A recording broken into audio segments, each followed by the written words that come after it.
Interesting.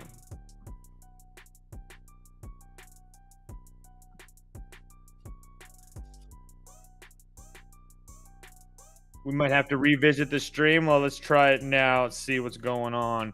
See if that works out. We'll see if there anything happens in the comments. Oh, I can hear it fine. So, yeah. We might have to revisit we're good. We're good. So, I just pulled it up on mine. So if anybody else can't hear it, I don't know, but I just turned it up on my phone and it worked just fine. So let's just get into this. Duke, Kansas, man, finally a huge matchup between really good teams. Obviously, Kansas, the defending national champion. There's no question about that. They did lose a lot of guys. Remy Martin, OJ Abaji, all those guys are gone. But at the same time, Duke is in the same exact position. The guys at Duke are going to have the floor are not going to look like the team last year. But Duke does have a couple guys that I'm really looking to see how they play here today. One of them, Dariq Whitehead. He's finally healthy enough to make his debut. Supposedly, he's been doing this 5-on-5 thing. They say that he's probably going to play. I mean, we'll see what happens, but Dariq Whitehead is going to be one of those names you really want to watch. Duke also has a 7-1 freshman center in Derek Lively II. He played earlier against UC Upstate and went 2 from 2, nothing crazy. But the guy that's going to hold everything together is the point. We talk about point guard playing college basketball all the time. And that's going to be Jeremy Roach. He was there last year. I think that's going to be the calling card for Duke, is being able to get Jeremy Roach involved and have him set everything up. He's essentially he's going to be the leader, aka the quarterback of this team. One other thing that Duke is doing really good in the country right now is, they're not playing, obviously, teams like Kansas on a daily basis, but they are number one in the country in scoring defense. They're only allowing 41 points a game. They did only play Jacksonville and UC Upstate. Obviously, those teams are not nearly as talented as the team that they're going to play tonight in the Jayhawks, but still, it's got to be mentioned. We're so far into this year. You can only do so much. As far as Kansas goes, they're going to bring back guys like Dwan Harris and Jalen Wilson. They were both starters last year. Obviously, Kansas is going to have all those other guys. Jalen Wilson, Grady Dick, MJ Rice, all those guys, and then transfers like Kevin McCullough from Texas Tech should be able to obviously keep them in this game. The one thing they will not have in this game, though, is Coach Bill Self. If you follow college basketball, you probably know Kansas is dealing with they did some no-nos, and so now they're going to deal with those no-nos. So he's going to do a self-imposed ban, like that matters, whatever. So they're not going to have Bill Self on the sidelines. I don't know if that matters a ton as far as like the actual handicap goes, but it is something to think about in late game situations. But I do got 2 plays in this game. First thing, it's the Champions Classic. It's a neutral floor with 2 teams that are new to each other. If you know me, you know what that means. Duke, Kansas, first half under 67.5. I love me playing some first half unders with 2 teams that don't know each other and on a neutral floor. Absolutely love it. So first half under. And then I'm also going to take Duke minus the 1. I think that their defense has shown so far that they are legit. I think I don't worry about the scoring from Duke at all. I really think that this is going to go back and forth. I think points are going to be a premium for both teams. But I think that Duke just has more firepower, to be honest, in a line at -1. It's hard for me not to look the Blue Devils' way. As much as I don't like betting on Shire in the first big game, and I understand that Self is going to be there through the week and coach them through the week, but not being there on game day doesn't help Kansas either. So as much as Shire in his first big spot, he's actually going to be not going up against Bill Self. So that's got to be a little bit of a help. So I'm going to take Duke here, but more importantly, that first half under is where I'm at in this one. So first half under and Duke for me. Next game up on the board, we've got Memphis and St. Louis. And man, this is going to be a fun one. Partly because Memphis is going to challenge themselves with a decent non-conference schedule. I mean, Memphis just went to Vanderbilt. Obviously, Vanderbilt's not some powerhouse team, but on the road in Vandy, on the road to St. Louis, that's a pretty decent way to start the season. I don't know if I trust Memphis yet. I mean, I guess they looked okay in their first game against Vandy. They won by 9. I actually watched some of that game yesterday. Vandy's just not that great. I'm not sure how impressed I am with that victory, but they did look good. They passed the eye test. They looked much better than they did last year at this time. But St. Louis is the team that I kind of want to talk about. I wouldn't lay a whole bunch of points with this St. Louis team, but one thing that these guys can do is score. And so if Memphis isn't together on the defensive end, they're going to have a pretty big problem on their hands. Look, we judge teams on if they go to the tournament or if they win their conference. I fully expect this St. Louis team to make the tournament. I mean, I would be surprised if they're not. Their offense is fantastic. Javonte Perkins is a guy that you're probably going to hear a lot about this year. He didn't play last year. I think it was his back. I can't remember what his issue. Was. It probably wasn't his back, but he's back this year. Some people say he's one of the most underrated mid-majors in the country. So I just think there's a reason that they're minus 3.5 to start, especially with Memphis being a really popular team. So I'm all over St. Louis here. Give me St. Louis minus the 2.5. I think that the offense is going to be just a little bit too much. Now we're going to have Memphis on a second straight road game as well. I think that just the offense and how more far along they're going to be is going to help them, especially down the stretch. So St. Louis all over. St. Louis minus the 2.5 for me. Might have been at 2 at some spots too. So make sure you check that out. Definitely do a little line shopping to help yourself out. San Diego State and Stanford. I'm actually really excited about this one. Here's why. I was pretty high on this San Diego State team. And then they come out and they don't play at least fantastic their last time out against BYU. They did end up getting a win, but it wasn't as pretty as I thought it was going to be. They ended up having to come back. They looked really good in the second half, and that's kind of what I'm playing on here today. I am going to lay it's 4.5 now. San Diego State minus 4.5. Maybe it's still minus 5 in some spots, but I am going to lay it at San Diego State. And it's one of those things where this is more of a situational aspect for me, especially because that's the type of handicapper I am, because usually I'm looking to play on teams like Stanford.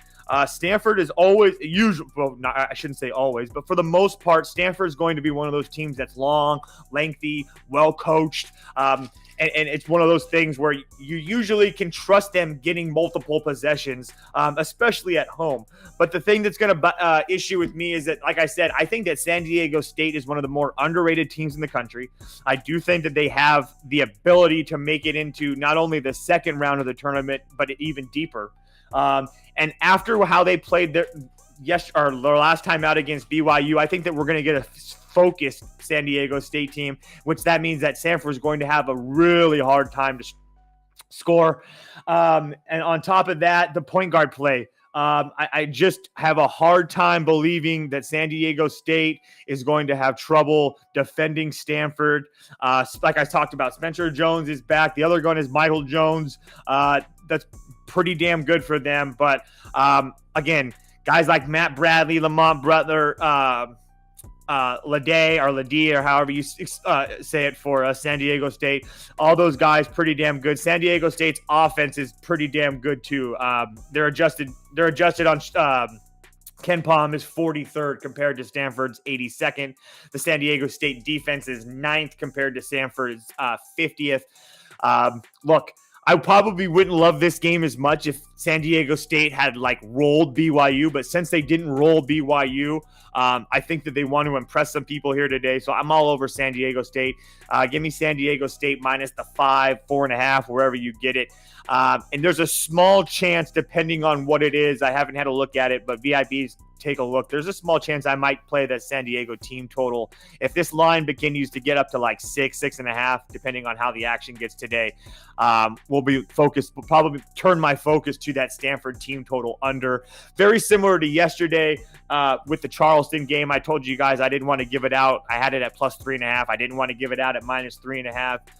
I gave the team total out on the VIP. Team total hits. They win by 3. Thank God. So don't be afraid to look at the team totals if some of these games get a little bit too priced out. So just a little FYI for you. Next game on the board, another big game, Kentucky and Michigan State. I just watched Michigan State up close. They just played my Gonzaga Bulldogs, and they looked really good. I don't put a ton of stock into that game. It was on an aircraft carrier. I think that when you don't have to worry, especially when you're playing Gonzaga, when you don't really have to worry about the threat of a 3-ball, everything changes. So for Kentucky, let's just start with them. Oscar Tshiebwe is going to play, supposedly. He hasn't played in the first couple games. Either did Damian Collins. Everybody else has been playing. They looked pretty good. It's just one of those things for me is that I don't know what we're going to get out of this Kentucky team. Severe Wheeler missed some time last night, or missed a whole bunch of time last season.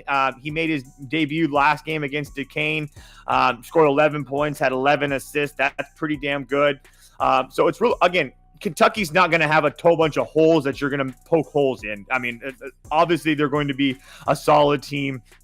But do I really love laying this big number against this Michigan State team that, look, man, I don't think that this shooting like I said before, the shooting against Gonzaga is what this team is. I mean, behind the arc, I think they were less than 20%. They shot 40% from the floor, which is obviously horrible. I just don't want to say you throw that game out, but again, like I guess I just don't understand how Kentucky continues to take money. Michigan State is long. They can guard. They didn't have any trouble in transition. We saw that on the boat. Kentucky's a very young team. I think that the Sparty is the way to take this game. So I'm going to take Sparty plus the 6.5.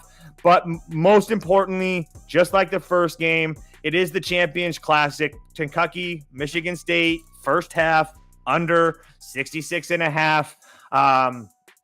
Look, two teams don't know each other very well in a bad environment or in a new environment. First half unders, baby. First half unders, baby. I absolutely love those first half unders. Again, a couple players to watch from Michigan State. Joey Hauser is one of the guys that you're probably going to hear a lot. He didn't do a ton with Gonzaga because you can't really put him on the floor if he's not making shots. Hogard is pretty damn good. The one guy that I really want to watch tonight is that Manny Sissoko kid.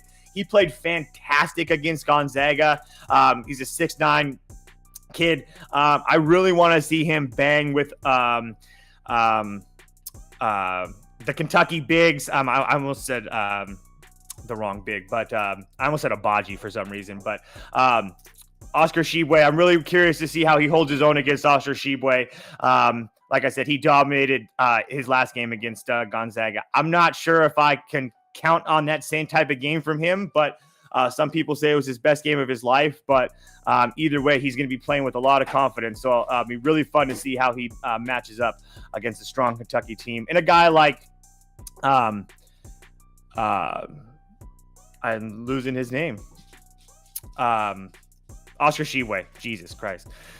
Next game, Beaver. Northwestern and Georgetown. To be honest, this line makes absolutely no sense to me. I'm all over Northwestern here. It's no question. Look, I don't think Georgetown is good in any way, shape, or form, and at all. And now you're going to face the Kentucky or the Northwestern Wildcats and the Killer Bees, Barron, Bowie, Barry. All those guys are shooters. I just don't understand how. I just don't get this number. This number is almost making me think it's like a trap. Georgetown holding its opponents to 35.5% shooting from three. I get that's decent, but that's the Coppin State and Green Bay. I don't really know if that holds the same type of weight against a Power 5 team that we're going to get here today in Northwestern. Georgetown really likes its offense. They like to score. I mean, they're 63rd in the country or something like that in effective field goal percentage. They're down near the 160s, 170s in defense. So it's pretty clear that defensively they're really going to have to figure things out. And that's why it's hard for me to like them here today. The guys in Northwestern can really score those triple Bs or the Killer Bees. I can't remember which one they call them, but it's the Barron, Bowie, and Barry kid. All three of them are pretty damn good. Georgetown's likely to get health back. Deontay Harris is still questionable for them. Georgetown on the board's probably going to have an advantage because they really like to push on that offensive glass. But I'm just not. I don't get it. I just don't see it. I think that Northwestern's going to be a little bit too much for them. I think that Northwestern is very good at defending the three ball. They're also defending well at keeping guys out of the paint. I just don't see how Georgetown scores at will at this team. I think that Northwestern can get their own shot. I don't know who on Georgetown is going to be getting their own shot. Maybe they just come play crazy. There's no home advantage for Georgetown either. I'm all over Northwestern here today. All over Northwestern. And that's about it for me today. Is there one more game? 1, 2, 3, 4, 5. That's pretty much it. That's all she wrote, folks. VIPs will be out in about an hour and a half, 2 hours. Obviously, new year. Not a ton to go off of. There's a lot of information from last year, but I'm not going to bore you guys with that. So any questions, comments, or concerns, you're more than welcome to come talk to me. Send me a DM or whatever. Same time, same place tomorrow. I'll talk to you guys then.